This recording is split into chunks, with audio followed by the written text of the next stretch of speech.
with my guest Will Putney, as you all know, Fit For An Autopsy, and Graphic Nature Audio.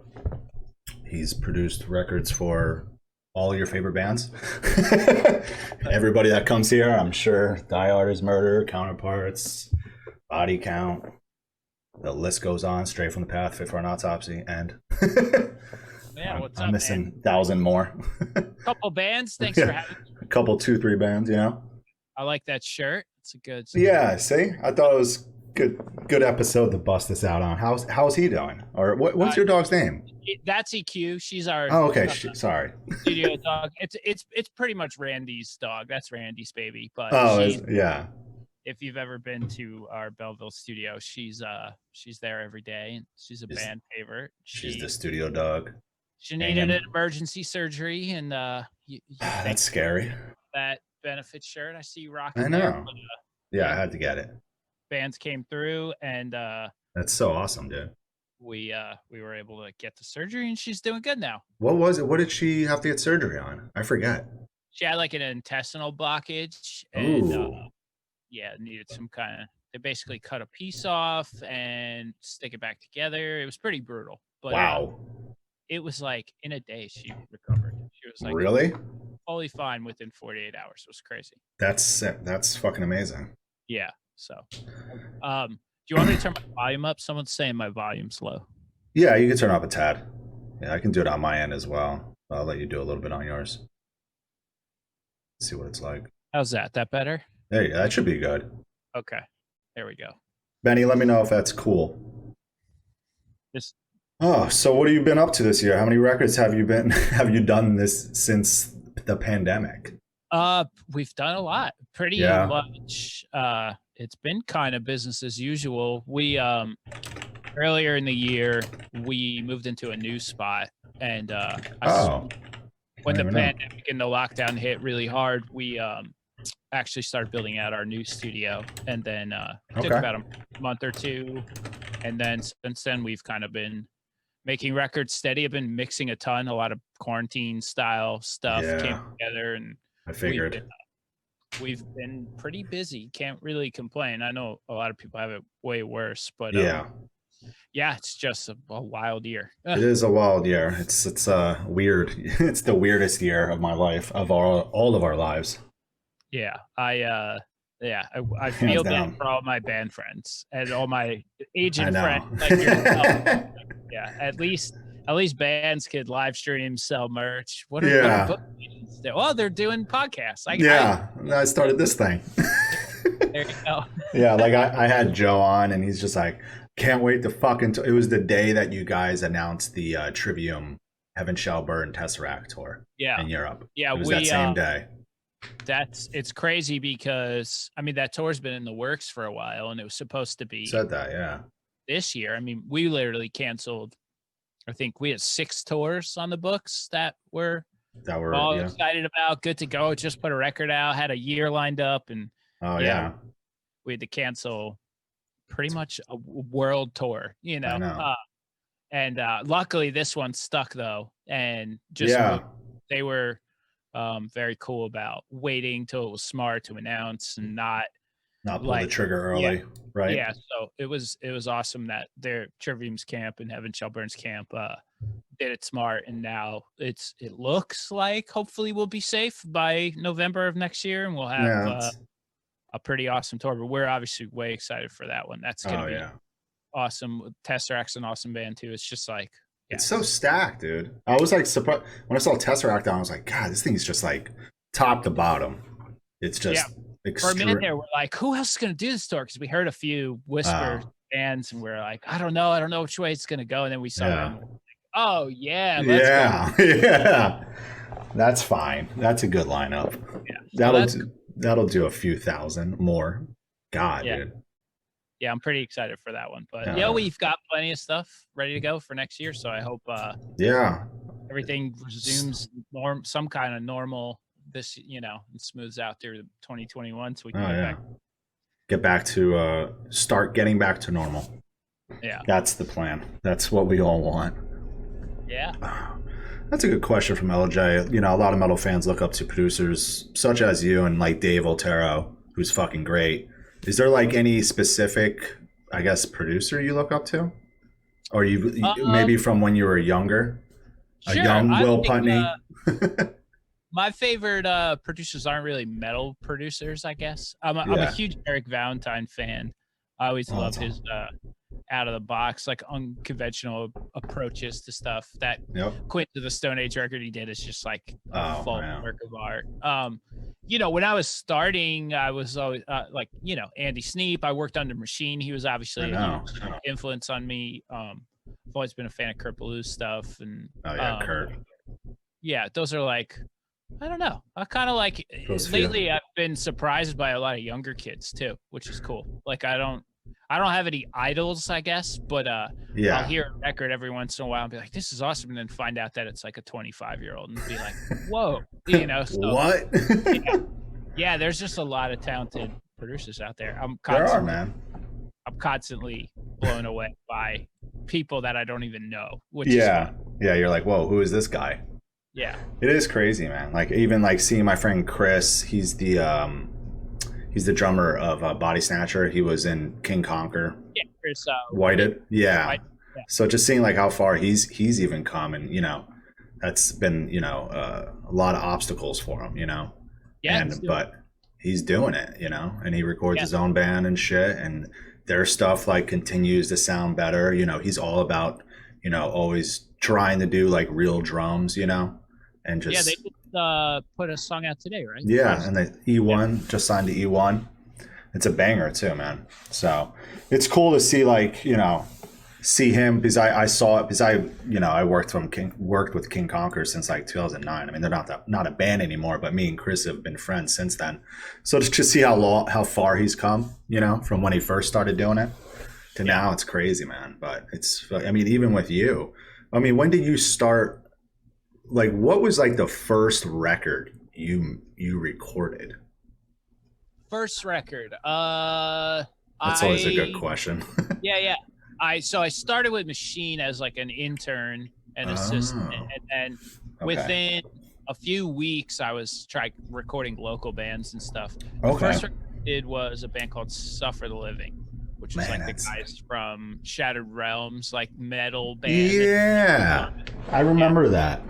It was just friends that I knew from going to shows in New Jersey and stuff, and they had a new band, and we're excited that it was Lamb of God studio. I had no idea what I was doing. I was literally 3 weeks into working at a studio, and I'm just recording bands. How old were you? When did you? Would have been like 2007, I think. Wow. Yeah. Yeah, about 13 years ago now. I just did whatever I could locally. Just all my friends. Just everyone. Yeah, we were just played, and I had played in bands around here and met a bunch of people in bands and stuff. The first label band I did on my own was the Banner. You did the Banner? Yeah, I did that. Frailty. Those are the Ferret record. Yeah. At the time, Ferret was like my dream label, and that was like a real cool experience. Yeah. When I was younger and stuff. But that's dope. Yeah, and it just kind of like snowballed up just from there. Yeah. So I think I learned who you were when Fit For An Autopsy came out. I was like, Fit For An Autopsy, and I was always been a fan of Nate, of like, because I love Deadwater Drowning and shit, and then that's when I learned about you, and everyone's like, it's Will, like he's working with Machine and stuff, and I'm like, oh fuck, that's crazy. Yeah, the band and the studio, I feel like they kind of started around the same time. Like when I was doing like local stuff for a year or two, and then I was working with Machine. But I feel like when the band started around 2009, I think. Yeah, and that sounds right. Around then is when I was first starting to like more stably produce records and work with tiny labels, and that's kind of like the start of the band too. So they both kind of grew together, and then people started to become aware of me for the band and then for records, and they kind of like grew in parallel to each other, which was cool. I was just learning both things as I went, in a way. Did you tour with Fit a lot, or was it not that much?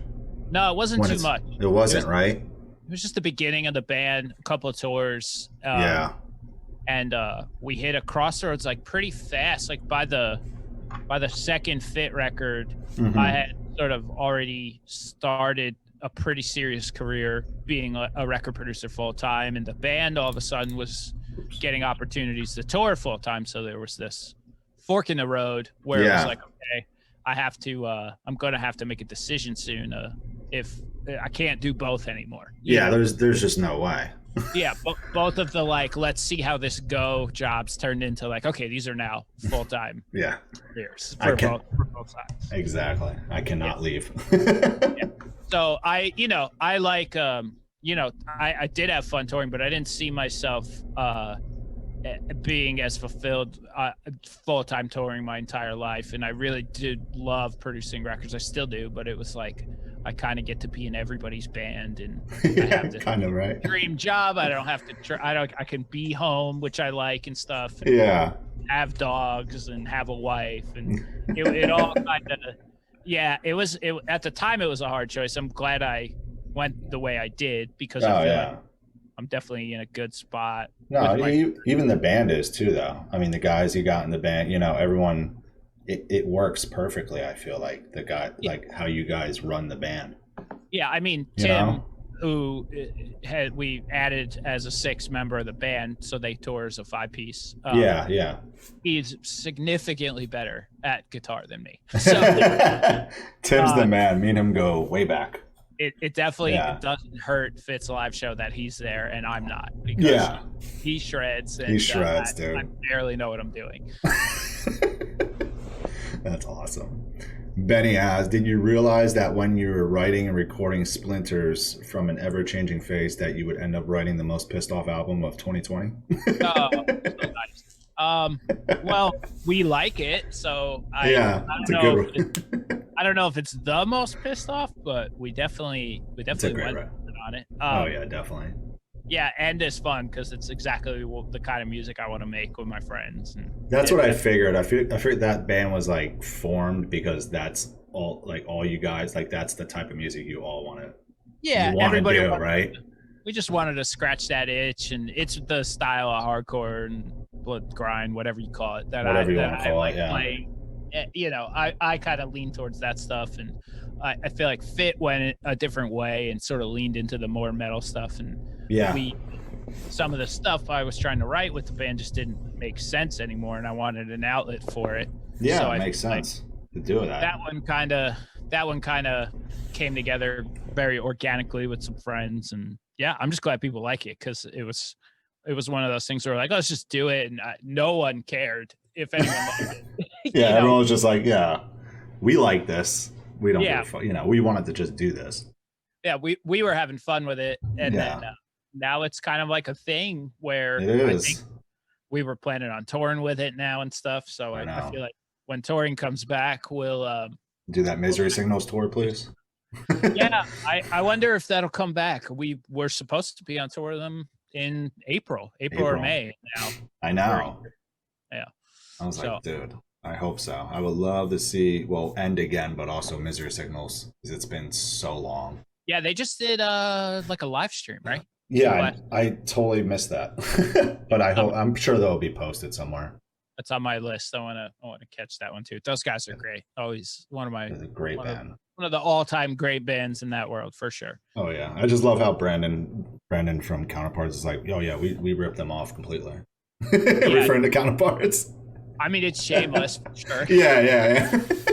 He's just so funny about it. He's just like, we're just Misery Signals. We're just a rip-off Misery Signals, man. Yeah. What's funny is like now you hear new Misery Signals, and I'm like, does that sound like Counterparts? I'm like, I know. Counterparts sounds like Misery Signals.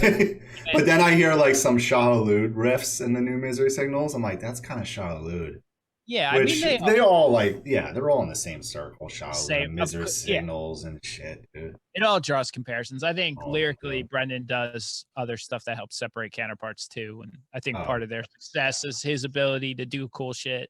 But it's. I mean, I like it when bands show their influences. I don't care. Me too. I hate when people are like, oh, they ripped them off, that whole record. I'm like, no, they're just influenced by them. They didn't fucking take their riffs. Yeah, they're not the same riffs. It's just a style thing. It's just a style. Music influences other people, So that's all it is. I think they have their own twist on it too. But Yeah, Benny. Oh, okay. For N, considering the audiences for the different bands that everyone's in, does that go into the writing for N? Probably not. I don't think so. Yeah. I think a lot of our core audiences from everyone's full-time bands probably don't even really like End. Yeah, right. Or stuff that we like. And I think it was the opposite. I think it was writing. I think we use End as an outlet to make the kind of music that we weren't making with our other projects. Yeah. I mean, if their crossover fans are there, that's cool. I mean, I'm sure there are. I'm a fan of what End does and the other bands too, and I'm sure that it's cool to introduce kids who like Counterparts or Fit to that side of the spectrum of heavy music, you know. If it's like a doorway, if it's a gateway band to somebody finding, you know, Trap Them or Napalm Death or something, that's pretty cool. You know, from one world to another. But exactly. Yeah, we don't consciously try to appeal to the fans of our main bands. If anything, it would probably be the opposite. Oh yeah, for sure. So how was it working with Machine? How long did you work with Machine for? How long were you there for until you went and you branched off to do your own? It was like maybe like, I'd say maybe like 6 years, 5 years. Oh, okay. Yeah. It's sort of like, it wasn't like a sudden thing. I was his engineer. I would help him edit. I would record stuff on his records, engineer guitars or track stuff. And then I would produce my own records. And over time, one just overtook the other, where I was just consistently doing more of my own work as a producer and working less for him. And then we were sharing a studio for a couple of years where we were just both doing our own projects. And I wasn't working on his records. He wasn't working on mine. We were just separate, in the space, hanging out and stuff, but like not really digging in on each other's projects. And then he moved out of Jersey and built a studio in Texas. Oh, he's in Texas. Oh yeah, he is in Texas.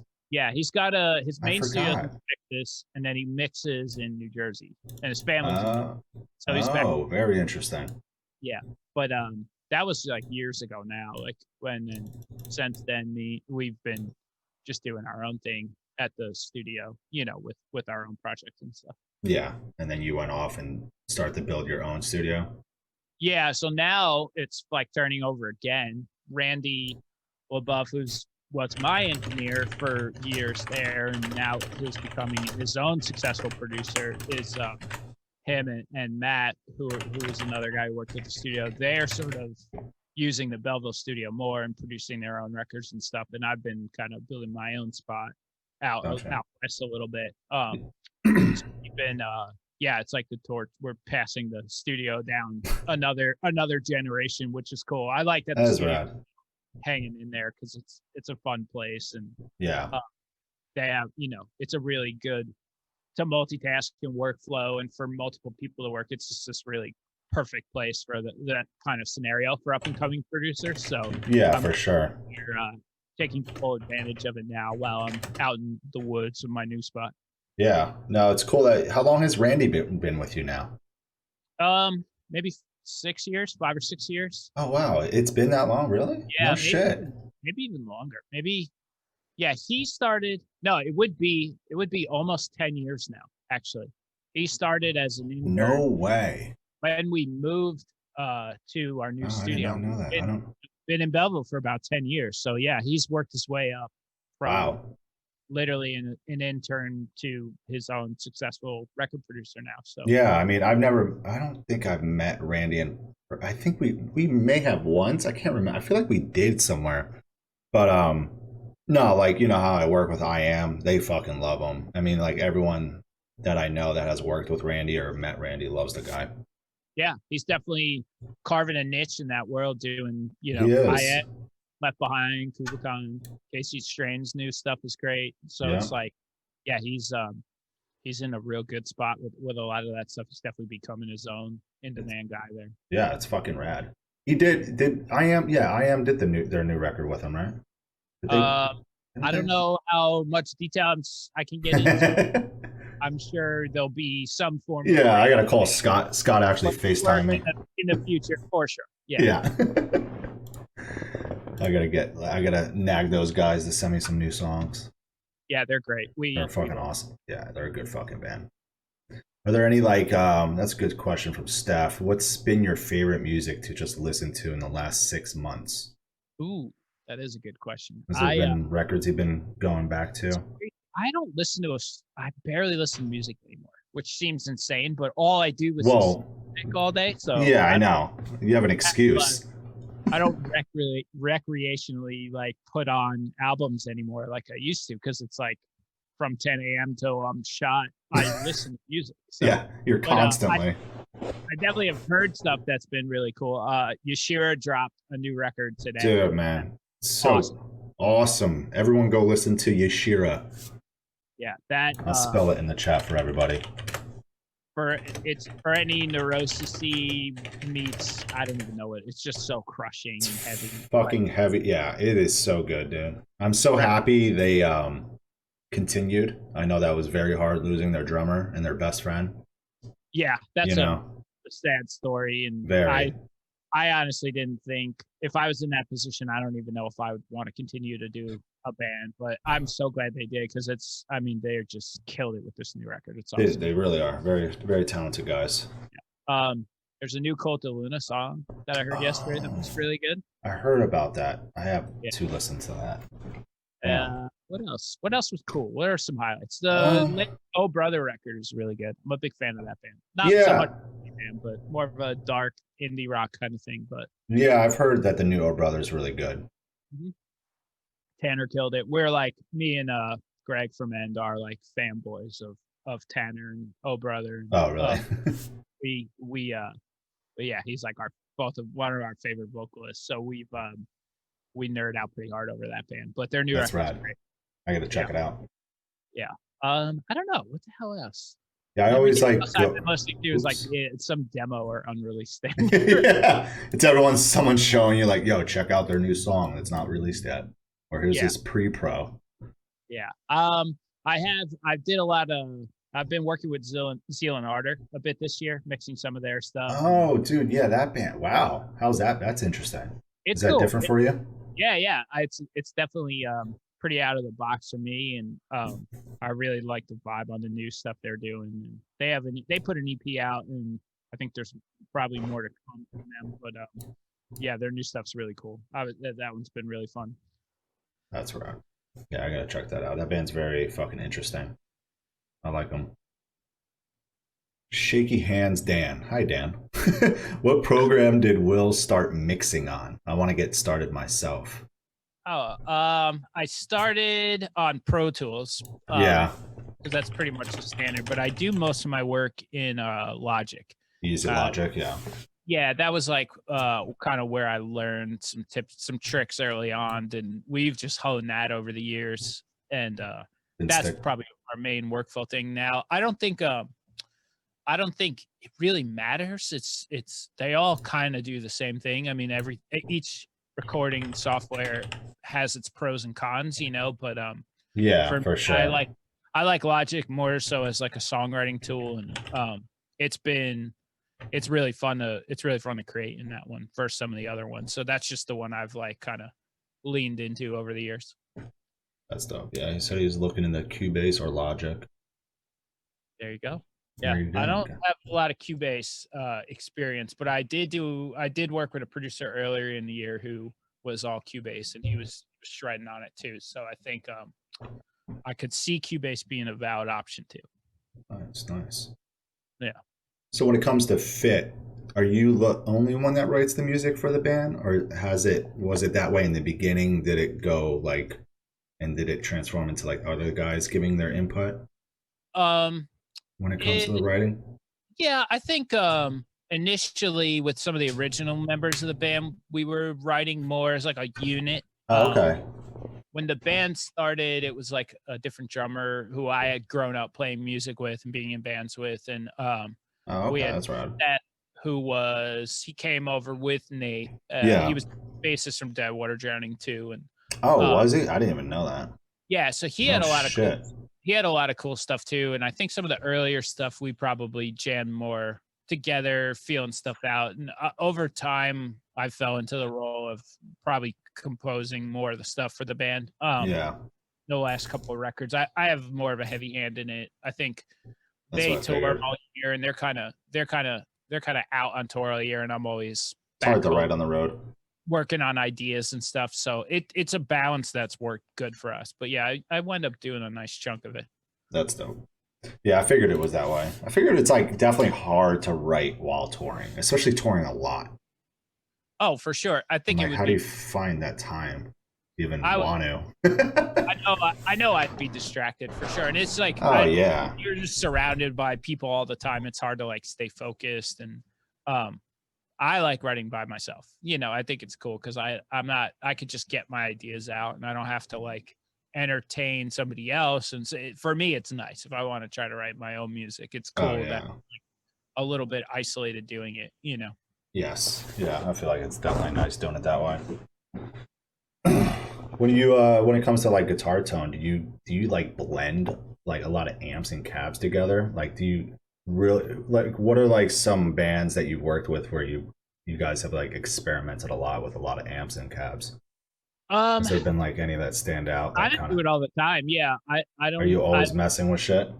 Yeah. I mean, there's obviously bands with similar approaches to their arrangements where it isn't like crazy like that. But whenever we get a chance to get nutty with all the toys, we usually do. You know, I've definitely made some records that were just like all over the place with amps and cabs and tones and stuff. The new Tightest pretty nuts. There's like a ton of, we're constantly changing stuff. The last 4 Year Strong I did has like a lot of different dynamic guitar, bass tone kind of things going on. So yeah, I mean, band like wants to experiment with that kind of stuff, I'm always down, and I always like switching it up. That's there's some new Greyhaven stuff in the pipeline where I love that band, dude. Really went nutty with some of it too. So I'm pretty excited for that one to get out there too. That's awesome. Yeah, those Every Time I Die songs, they surprised me. It gives me like some old like Every Time I Die vibes, like some older shit. But it's better, but it's like way better. I don't know. The two songs just like took me back. I was like, damn, this is really fucking good. Like this band continues to just like write such cool ass riffs and just songs in general. They're just aging so well, you know, and they're a fine wine. Yeah, they've been doing their thing that, you know, they've just refined themselves over the years into such a good band now that, you know, the new record's just, it's got a little bit of everything. It's awesome. I can't wait I can't wait to hear to get out there. Yeah. It's a shame because it would have been here already, but everyone's sitting on it and stuff. But yeah, I mean, those songs are just the tip of the iceberg for that one. There's a lot of really cool stuff on that record. Yeah, I'm stoked to hear the rest of that fucking record. Yeah, it's a fun record too. Low Teens was definitely more of a serious record. Yeah, I like that record too. With a lot of Keith's lyrical content and stuff and what he was sort of writing about and going through then. It's definitely a more serious record, and this one kind of brings fun vibes back and stuff. So that's dope. Old fans of Eated are probably going to really like this one. That's what's up. Is there any band you've actively sought out to work with after hearing their music? Sure, I do that all the time. I went after Vayne pretty hard. Well, not pretty hard, gently. When did you discover Vayne? Because I love that fucking band, dude. I think I heard him on Bandcamp. And that EP. Yeah, they just remind me of like when I heard Converge, and I was like, you know, if I was 18 right now, this is everything for me. So yeah, I kind of saw where that was potentially going to go for young kids again. I kind of just hit them up like, hey, you guys don't know me, but I would very much like to record. But yeah, I mean, I've done that. I go after bands all the time, you know. You find a band and you're like, I love this. Hit them up. Don't always get them, but I've definitely been pursuing bands. I'd say at least half of the records I've done has been me kind of chasing stuff. It doesn't just show up. Yeah. Not everyone is coming to you. Yeah. Right. And especially like in different pockets of subgenres and stuff where I don't do like the bulk of my work. I definitely have gone after bands before to be like, I definitely understand what you're doing. I want to try to work with you because I think I can bring something to the table. So it's yeah, I mean, I do it all the time. I'm doing it right now. So as we speak, I'm texting a band. Yeah. No, right now I'm doing an interview, but yeah. I'm just like, you know, the more records I make, I really want to, you know, I do kind of want to get pickier, and I want to just go for the stuff that I think is important or that I really understand, because that's just when I think I do my best work anyway. So yeah, I get it would be nice that in a perfect scenario, I could just work with my favorite bands and bands that I really get, you know. Mm-hmm. You've been working with what, Die Artist Murder for how, like, since like almost the beginning, or since Hate? Yeah, Hate was the first one we did together. Right? Yeah. They did have a record before that. And, they did, yeah. A different singer, and I knew they had hit me up because I'd worked with another Australian band. I was doing stuff with Amity Affliction, and they were buddies. And oh shit! Okay. I think they knew Fit, actually. That was one of those, like, oh, this is the American guy who plays in Fit. He's pretty good at engineering. I think they were fans of the band too, so they wanted to come over and record. And initially I was like, oh yeah, this could be fun. And then I heard, I didn't love the original singer, but then I heard CJ on like a demo, and I was like, all right, yeah, let's go. yeah, there it is. Yeah. That's what they needed. Yeah, I wasn't into him in that record before Hate.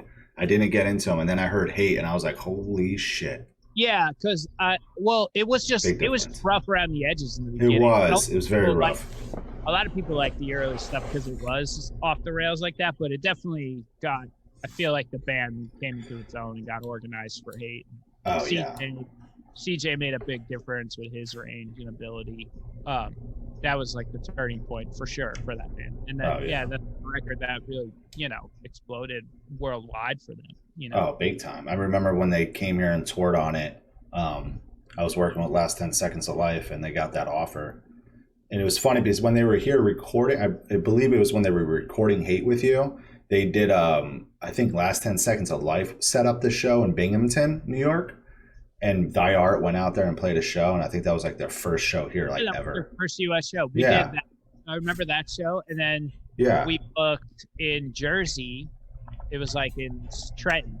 What's that spot called in Trenton? Was it Champs? Champs. We played it. It was Fit and Molotov, Solution, and Die Art. We were like all on the way to the Palladium for Metal Fest or something. So really? So all three of those bands packed into Champs. And it was like Die Art's first New Jersey show, and the three bands together. It was a cool moment for sure, because that's when everybody really met for the first time. And you know, Die Art and Fit went on to become like lifelong friends. You know, both bands are super tight. Nick wound up singing in Die Art, and essentially, you know, for a minute, saving Die Art for a minute when CJ had to take a break from the band. Yeah. A lot of that traces back to probably that like one show at like all back to that. Yeah. It's wild. Yeah, Nick definitely, when they got Nick from Molotov to fill in, I was like, oh yeah, that's perfect. Yeah, it was cool. I was like, there it is. We're like, who could do this? So I'm like, Nick could do this probably. I've seen him do this. Yeah, I mean, few times, you know. Well, it makes sense. He can make that work. I remember talking to him about it, and he was like, "Yeah, he had a fucking blast." I'm glad because I don't think Molotov ended stressed. super great for all parties involved there. It was it was cool to see Nick come back and kill it again. Did you record? Did you worked on Molotov? Didn't you, or did you not? Yeah, I did. You did right? Insurrection. That's right. Yeah, I think it was their last record. I'm pretty sure that was their last record. Insurrection. Yeah. Yeah, that was a while ago now, but dude, that was like maybe one of the first deathcore bands or whatever you want. Yeah, it was 2011. Dude, I really thought Molotov was gonna pop off. I feel like they were starting to take off, and then it just fell apart. I don't know what happened with them really, but there's some internal stuff, I think. Yeah. Probably kept it from being what it could be. And there was some I know they had kind of a bad shake with a few industry people at the time. I'm not talking. No, we're not going into that. I love Molotov Solutions so much. I still do, and I still put on that record and their old ones from time to time because it's just they still hold up, especially the last one, Insurrection. It's like it still holds up to this day. Yeah, they're a cool band. It definitely does. I mean, those guys are very talented. Nick's vocal, like lyrical content, definitely still is relevant. A lot of stuff on that record probably could have been written today. It would be the same, so. Yeah, for sure. Yeah, cool band. Definitely a fucking cool band. So what do you got? What does Fit have planned right now? Like as far as like a new record, you guys are writing still? Are writing. I don't want to. You don't have to give away too much. I don't know what I should talk about yet. But you're writing. It's a whole year between now and that our next tour and return. So I'm sure something new will show up before that. Yeah. But, we've got plenty of stuff planned. I'm just waiting for the world to get turned back on. There's a lot going on in that camp, and everyone's antsy to get back out there. Oh, I know. Talking with Joe, like I'll pop in Joe's streams, and he did. He's done like a couple vocal streams. Like he'll cover songs. He'll do like Fit songs. And I remember the last one he did, I think it was like a week ago or so. He was doing like some Fit songs, I think like Casey Strain. He was doing a bunch of shit. But he was just like, I miss it so much. I just want to fucking tour again. But I love all the guys that tour all the time who were complaining about how touring's hard, and then as soon as they get home, they all just want to go back on tour. Well, it's exactly. There's so many. There's so many, but even when it comes to like going to shows, is like as I got older, I'm like, I'm not gonna go to a show tonight. You know what I'm saying? I'm not gonna go out to this tonight. I'm not gonna do that. And then now I'm like, I want to go to every fucking show when shit comes back. Yeah. Why did I take this for granted? That's what I'm hoping. Like a lot of people, like a lot of fans and stuff, like when tours start to come back and shit, that like these tours, these shows start to really perform well. I think they will. I definitely think I'm excited to get back to shows. Same. I would imagine everybody else has kind of been forced to not experience that for what will be almost 2 years. We'll be excited too. But it's like it's weird. It's hard to even imagine now. But we're still far away from it. But I'm hopeful when they come back. I do think people will be beyond excited to go back. Dude, yeah, I'm really. That's what I'm feeling like, at least. Yeah, I just hope everyone in the world's going to go on tour at the same time. So there's a way it works for everyone, because I'm imagining when shows come back that every night in your city there's probably some crazy wild tour. Dude, yeah. Allowed to go back out there again, but I'm like, we're gonna get overloaded, right? Yeah, dude, I'm like feeling like people are like I've been having as every day, like recently in the past like couple weeks, like I'm talking to like more and more of the bands that I work with, and they're like, so like, how do you think it's going to be when tours start to come back? I'm like, well, if like, everything goes as planned, hopefully we're all hoping for like fall, of next year. Like that will be the beginning of it, at least. Hoping that it won't be oversaturated beyond. Because, fall is always oversaturated. I think there's no way around it now. I mean, I know. You have to convince your bands. I mean, who wants to sit around longer? I know.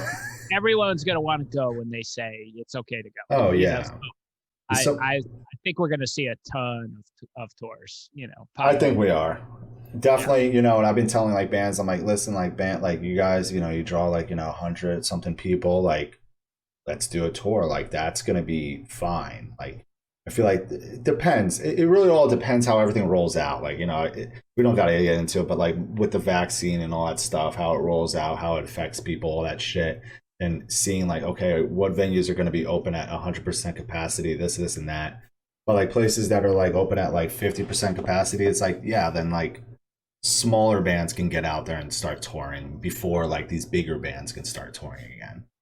Sure. I think it will be tough for bigger bands to for do sure shows that they want to do if it is like limited capacity. My hopes is that things just come back to 100% quick. Because same, dude. For a band like Fit, like doing 50% capacity touring, it makes what is normally like a successful tour now kind of like a hit. Like I don't know if we can cut be a hit. Our shows in half and still be okay doing touring like that. I mean, we could, I guess, but it wouldn't be significantly more difficult. We wouldn't be able to bring as much stuff and do production things we want to do in the future. It would definitely be difficult to tour at 50%, but it really would be. Yeah. But when it comes to like smaller bands, like the ones that draw like 50, 100, it's a great time for young bands. It's a great time. Yeah. It'll be fine for them. Those rooms like that are normally half full, like it will be the shows they normally play, exactly. Like, size-wise, and they'll have a lane to do it. It will be cool. It'll help some small bands grow. It will cut down some bigger competition. Tours. Yeah. Especially cut down the competing shows. I'm hopeful the 50% thing doesn't even happen. Honestly, I think at this point where we're close with vaccines and stuff that, by next year, if things are going to open, they're probably just going to open, Yeah.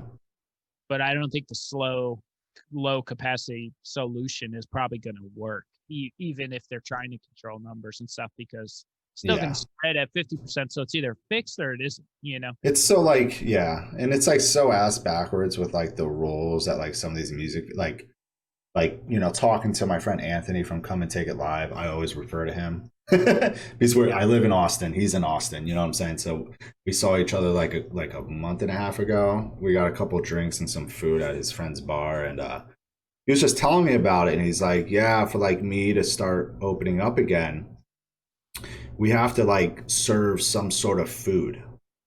And he's like, we don't have a kitchen, right? So we don't have a kitchen. So what can we do? We have to go get sandwiches and stuff like that.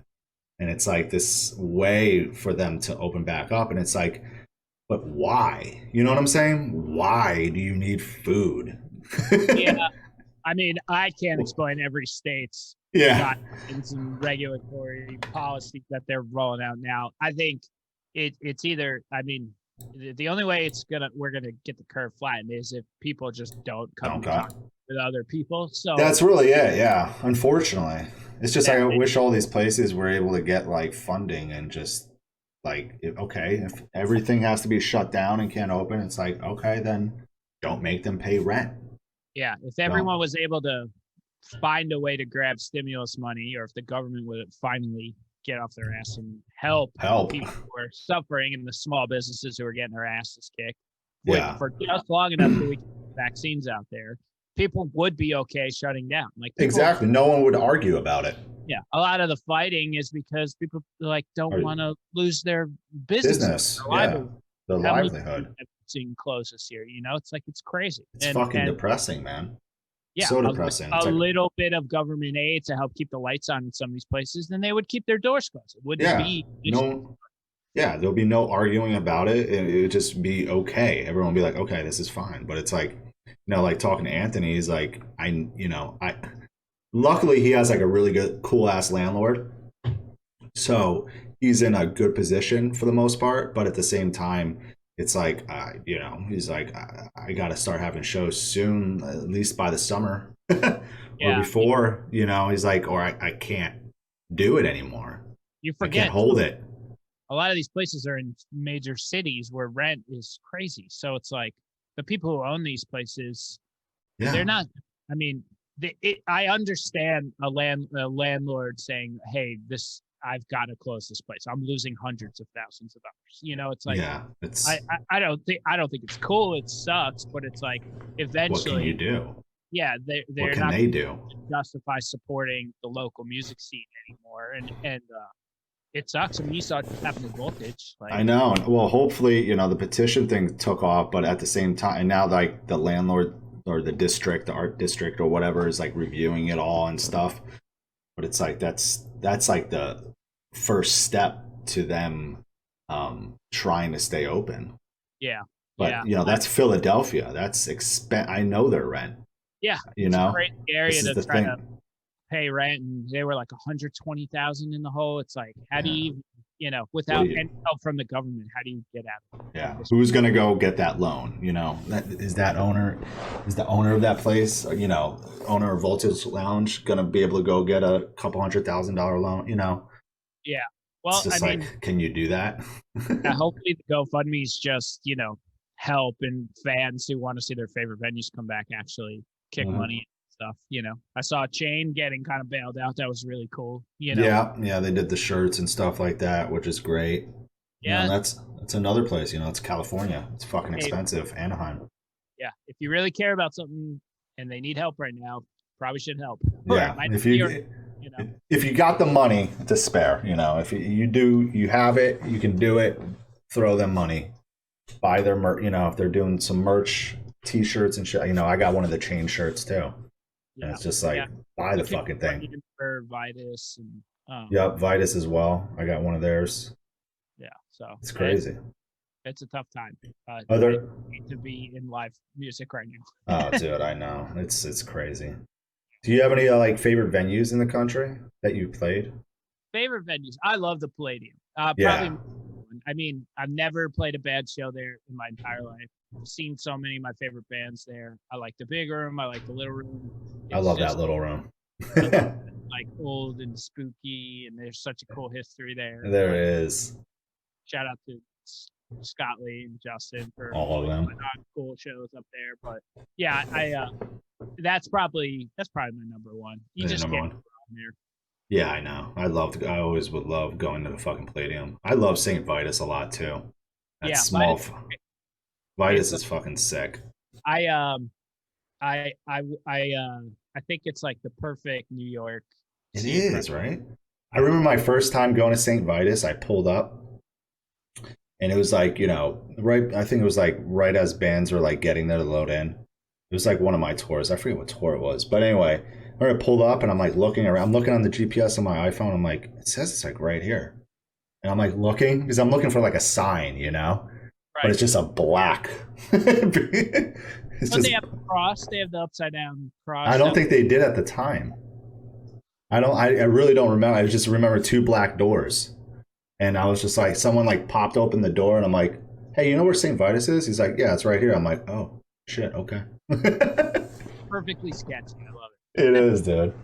There was one time I went there with I was on tour at Cryptopsy for a week and a half for Devastation on the Nation, and the bus driver pulls. We get there early, and it was crazy. We got a parking spot right out front, across the street from it, but it was in front of this fire hydrant, and the bus driver was I'll park here, but if we get a ticket, it's on you. I'm just park the fucking bus here. Yeah. No ticket. Yeah, wow, lucky man. Lucky, he got real lucky. Yeah. The guys were just first fucking park it here. We're not going to find parking anywhere else for this damn bus. Oh, amazing. Yeah. Mike Minocker from Last 10 Seconds of Life. What does he say? Got one for the man. What did you do when you were starting your audio career up to help get your foot in the door with people who were already established? For example, Machine. I'm at Machine interning for somewhere else. I got a job at this place called the Syndicate, which is a radio promotion / management. Yeah, I remember that. Yeah, okay. You were. Yeah, I was radio street team intern kind of kid for a while there. But wow. Shared the building with Machine Studio, and from doing a good job as an intern there, he needed an intern. They knew I liked his records and stuff, so that's how those dots got connected. Yeah.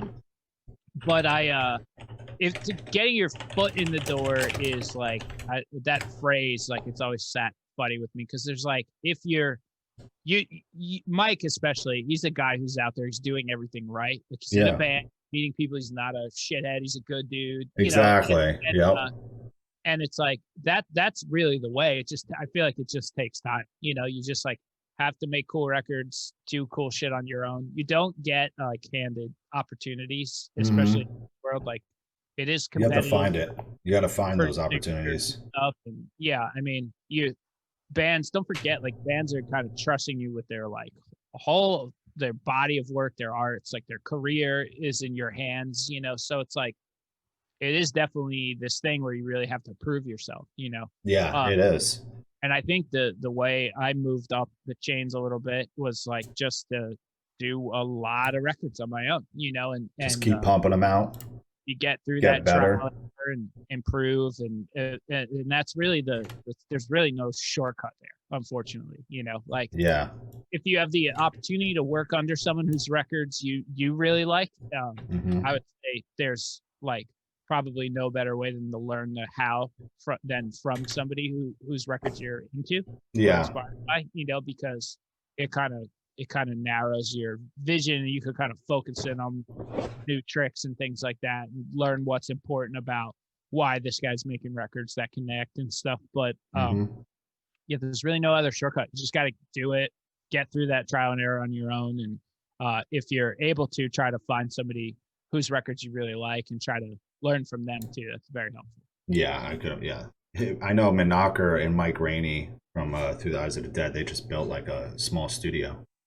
Oh, cool. That's awesome. Over by where Mike Rainey lives. Yeah, so shut up.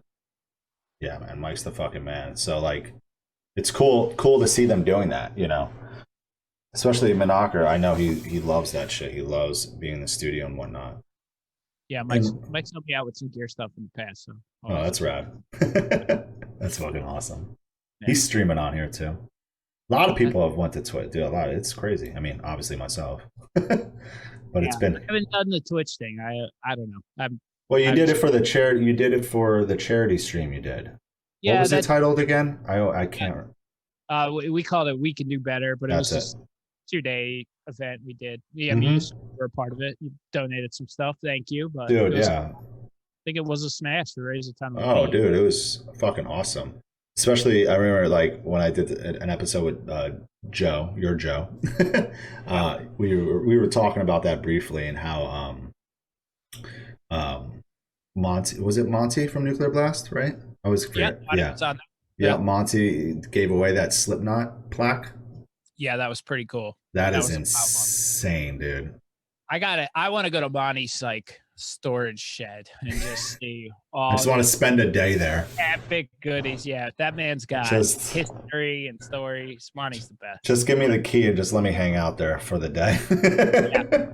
He's like, oh, you guys are doing a charity event, you're giving stuff away. That's cool. Let me just make this thing with this plaque. Yeah, but no, I appreciated him getting involved. Nuclear Blast too. They gave a whole ton of stuff away. They did, man. A bunch of cool box sets and vinyl, and a lot of Nuclear Blast artists like came on too, and we're stoked. You know, chatting with IR and Derek from Sepultura was awesome. And yeah, you had it, dude. That list was insane. Like it was 2 full days, right? Yeah, it started as so it started with just people like buddies, you know, bands I recorded and stuff. That was like my first thought was like, let me just hit up some of my friends that were in bands and see if they'd be into it. Everybody was, of course. So we put together like, you know, this like event, and I thought it was cool, and it was a day, but it was like a bunch of white dudes, you know, talking about Black Lives Matter. And I was like, I quickly realized like, oh yeah, this is like probably not the way to do this, you know. It's just a circle of people I was around. So we, you know, I realized I had to kind of branch out, include everybody, and definitely include. You probably met some new people too, right? So I did. I met so many awesome people from doing it too, and I got to learn a lot about you know, other bands and artists and stuff, and had awesome interviews with people that, you know, previously I didn't even really know or talk to, and then I left like this guy or this girl was fucking awesome. And it was cool. It was a really it was rad. It was a very stressful event, but it was really fun. It's long. I mean, dude, 2 full days. Yeah, I wasn't ready for that. Well, the original plan was just 1 day, right? Was that the plan? It was just supposed to be a day, and it was supposed to be like 4 hours, and it turned into like 2 10-hour days, you know. But 4 hours. It was cool. It was definitely worth it. So no, I tuned in for a good amount, and it was cool. It was definitely really rad. I mean, even with like doing these podcasts, it's been a lot of people that like that I know, you know, because I'm like, okay, I've never done this before, so it's like, you just get into it. You just throw yourself into stuff. That's how you learn. That's it. And then like, I think the one person, I mean, even Joe, like I didn't really, me and Joe have never really like talked that much before at all. So that he was kind of, but me and him, like, yeah, it was a great episode. And then like one guest I've had never actually talked to was Trevor from Black Dahlia Murder. And that was fucking a great episode. I mean, so I've been like starting to hit up people that like I don't really know, And yeah, I'm that's like, cool. And it's just like, it's been good. I mean, it's been awesome. I mean, I met so many people this year because of it, so it's nice. Yeah, Trevor's great. We had a fun Dude, day. He is. I only really met Trevor for the first time a couple years ago too. But oh, really? We went to Coney Island with Frank from Metal Injection and Trevor and his girl and me and Greg from Ed, and we had just like such a fun like child day at Coney Island. But yeah, he's great. It was awesome. It's his girl got a little sick on the first ride. I felt bad because I think he had to dip early, but did it? Yeah. Lovely guy, very pleasant. He really is, man. It's like I remember seeing Black Dahlia Murder when they came out with Unhollowed up in Poughkeepsie, New York, at the Loft. Oh, I think I might have been there. I saw it was with Himza. No, it was a Hellfest pre-party. That's where I saw it. It was in Syracuse. It was like a bunch of black market bands. Oh, the day black market bands, bro. Before, so they weren't even on Hellfest. They were like new, that small or new or whatever. Where like nowadays they would be like a headlining act. But I remember seeing them in like some tiny club, like the day before Hellfest, or the night after Hellfest at 1 a.m. or something weird. And they just ripped. They were on that first record. And yeah, that band's awesome. Dude, they are, and they still they like continue to get better. It's consistently good. All shredders, like it's awesome. It just gets better and better and better. And I'm like, how does this band just get better? They stick to they have their formula, right? But they just get better at it, and they just write better and better riffs and nice solos. I like that bands like that keep everybody on their toes and don't get lazy and stuff. Exactly. Yeah. It's fucking tight. Josh had a good quote. What do you say is the hardest about working with different bands? Has there been any like bands that I don't know, I guess have been a little outside the box for you?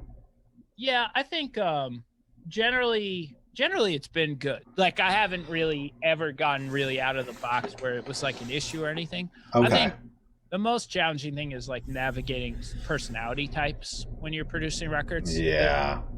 There's always I'm easy to make a record with. Like I've been told that too from multiple people. I don't worked with you. I'm always just trying to make the best record, best idea wins, best song wins. Like there's no like ego stuff. Or, I don't care where an idea comes from or who thought of it first. So it's like I leave all that shit at the door because I just want to try to make a record as good as I can, But I've definitely worked with people who are like my way or the highway kind of attitudes on things, and any headbutting in the studio usually comes back to people not really wanting to hear other people's ideas or kind of closing off other opinions or holding on to an ego thing for some reason. That's like the only time I've really ever had like an issue, but if people come in and are open-minded and everyone's on the same team with that mentality, like we always, it's always a breeze. That's awesome. Yeah. Do you guys Shaky Hands Dan asked, with Will's reputation established, do bands come in asking for a specific sound, or are they just like, Will, make this shit sound heavy as fuck? Sure. I think bands, if bands are coming in, there's definitely something about my productions that they probably like. So yeah, we talk about it. I kind of know what the band is or what would be cool for it anyway too. Some people have like really strong opinions about what they want to sound like, and it isn't stuff I normally do. So it's cool to get thrown a little outside of what I would just go to, Yeah, right away. Yeah. Sometimes that's made really cool records. Yeah, it's worked out that way. Yeah, I mean, generally, like I have pretty good understanding of the band if I'm going to work with them, and we talk about stuff beforehand, and like I feel like I usually go into records where we're both on the same page like that. That's what's up. Yeah, I mean, I've always noticed, like, whatever records you've done, I always, like, the one thing that stands out for me is the drums. I just always love how you make the drums sound. Oh, well, thank you. I'm not even a drummer. I'm a guitarist, but I love drums so much. I wish I got into playing drums. Yeah, but I don't know. Maybe not. It's such a pain in the ass. Yeah, no one's helping you load in, load out. Seems like the shitty job, but I mean, drummers are the coolest. They're the most. To me, it is like a bad drummer. It makes a bad band. Exactly. Big time. Yeah, you're right.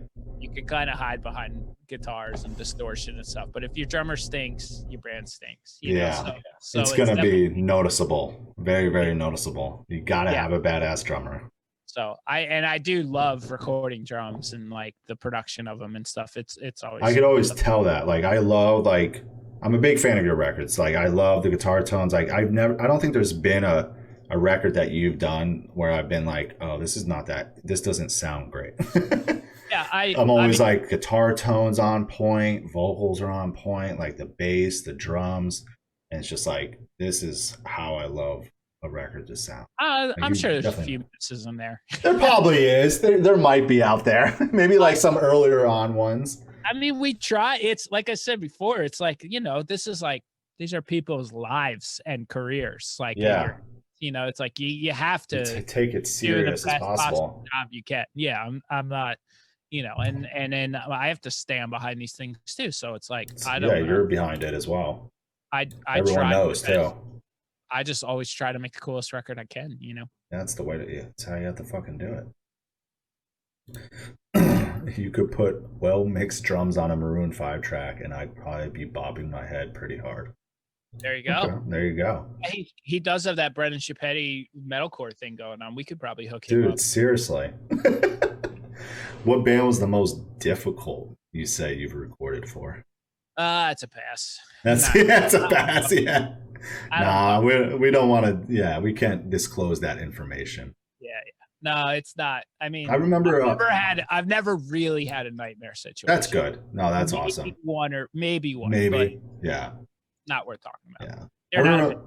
I remember like Brandon from Counterparts, and he did a stream, and he was like, people were like asking him questions and stuff, and he was just like, talking about you and like how you've helped him become a better vocalist.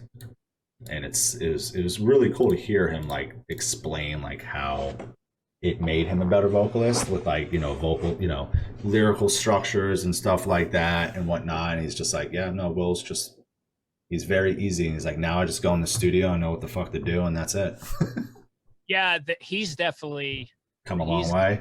My favorite guy who listens to me and gets better at shit for sure. Yeah, he listens and does it. Yeah, no, it's fun. Like the more you make records with the same, like working with the same bands over multiple records, like they already know. Because I've been told that a few times where it's like, we already know what you're going to say about this, so we just fix it every time, Yeah. And I love that. It's like, oh, good. You're saving. Thank you. That's less for me to do. Thank you. But yeah, I think it definitely, I like that I make people look at their music differently and it is cool. Think at it in different ways than they would have just on their own, and if it inspires people to do cooler shit with their music, then that's awesome. Yeah, because I feel like a lot of people, like when you, like a producer, gives them ideas like, oh, you should change this or try this. They probably never even thought about it, most of the time probably. They're like, oh, never even thought about doing that. Yeah. You're right. That is cool. That's better. I feel like a lot of it is the subtle stuff too, where habits and things and tricks that bands rely on, like more like crutches that people go to when they're writing music, and they're not really, it's more involuntary than anything. It's just pointing out certain things like to avoid, or why this doesn't work as good as this. Like there's just like, you just pick up this skill sets, and then they go to make another record and they're kind of better at writing. Yeah, and you probably have noticed that a lot from bands that you've recorded multiple times, right? Yeah, it's definitely I like when the repeat bands come back, because they're usually getting better, Exactly. Yeah, it's cool to see that progression. Yeah. The segue off Knocker's question, who's the tightest band, easiest band to mix? Nothing's easy. Nothing is ever easy. Yeah. Honestly, the bands that do less are easier to mix. Like for sure. Space makes mixes sound good. Like a simple band, a band with a simpler approach or less detail and less things happening, like sometimes make the best sounding mixes. You know, I mean, stuff like the stuff that we've done, like Knock Loose, Kubicon, like I feel like those mixes shine because like there's space and it's just not packed with a million elements and stuff. And it's just like you have less to balance and less to create separation and impact with. So it's like if you get those basic tones right for the few crucial things, you got like a home run mix right off the bat. You know? Versus, you know, the North Lanes and Silent Planets and things like that, where it's like those are cool sounding. I love those bands. Yeah, too, but so dense and there's so much happening. It's like this crazy complicated jigsaw puzzle to solve. Yeah. It's like, you could take 4 things and put it in your face. And like, those are like those clean style. Those are the mixes I always like, cause they're fun. They're fun to do. And if you, like I said, if you get tones right on the way in when you're recording, those are probably the easier ones to mix, but nothing's easy. It all sucks. It's still easy. So, I mean, it all sucks. It's still 95% as hard to get where it needs to, but I think that's really the difference. What's your favorite part about recording? Is it producing it? Like, is it recording the band or is it mixing the band?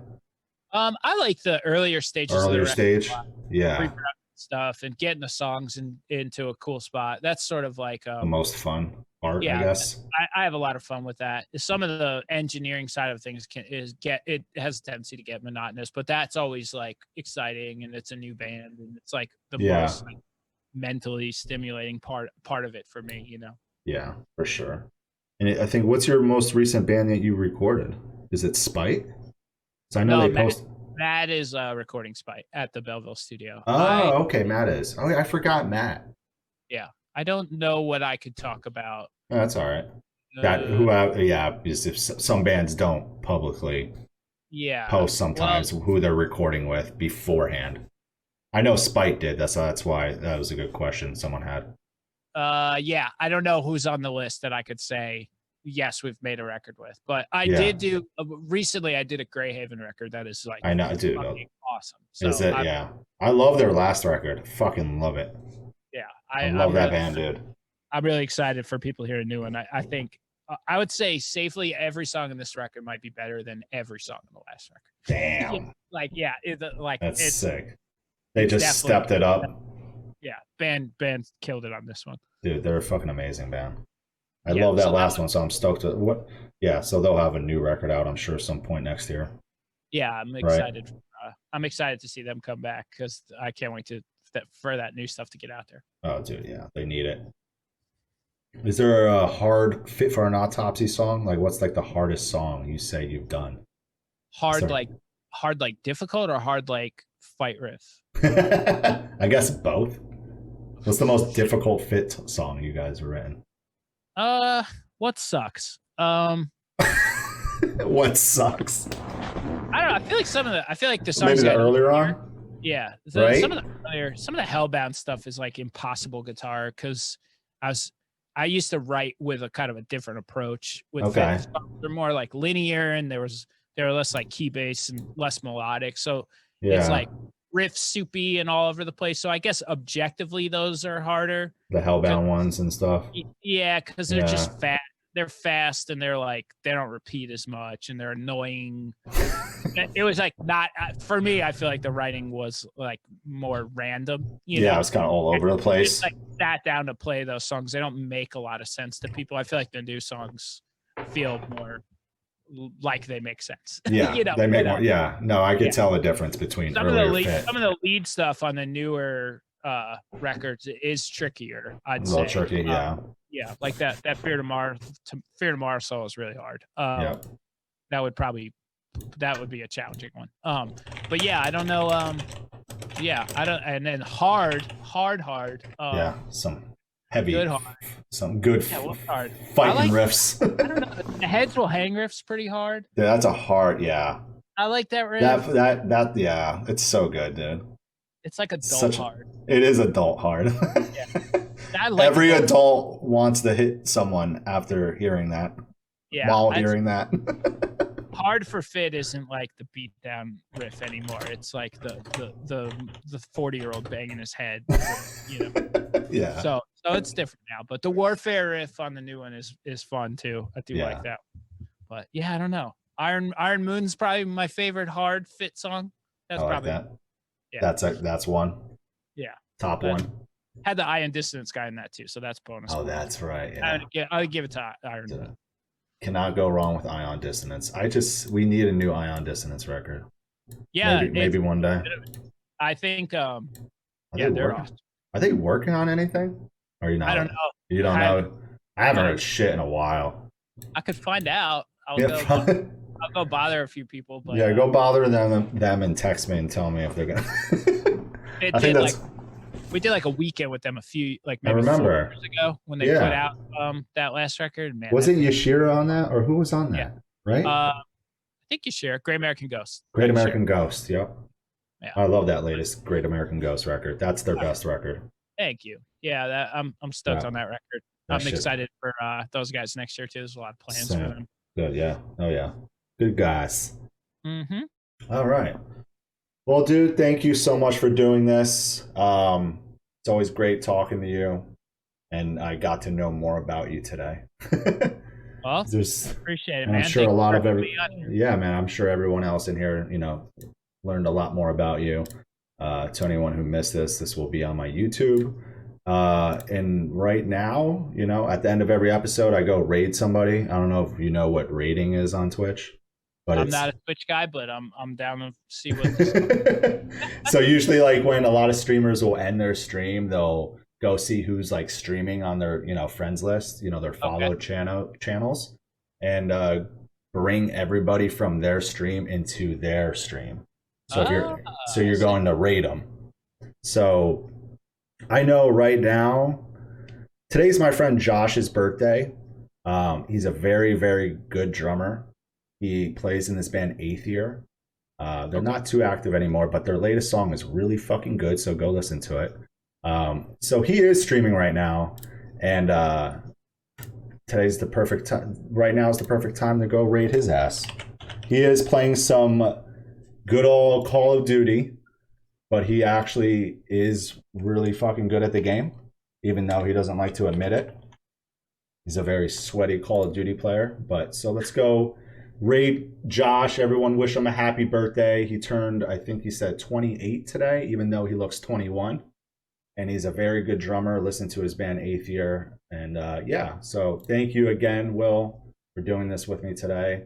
And no problem, man. Thanks for having me. Yeah, man. We'll be talking soon. All right, dude. Fuck yeah, there we go. Have fun in your raid. Thanks. All right, man. Take it easy.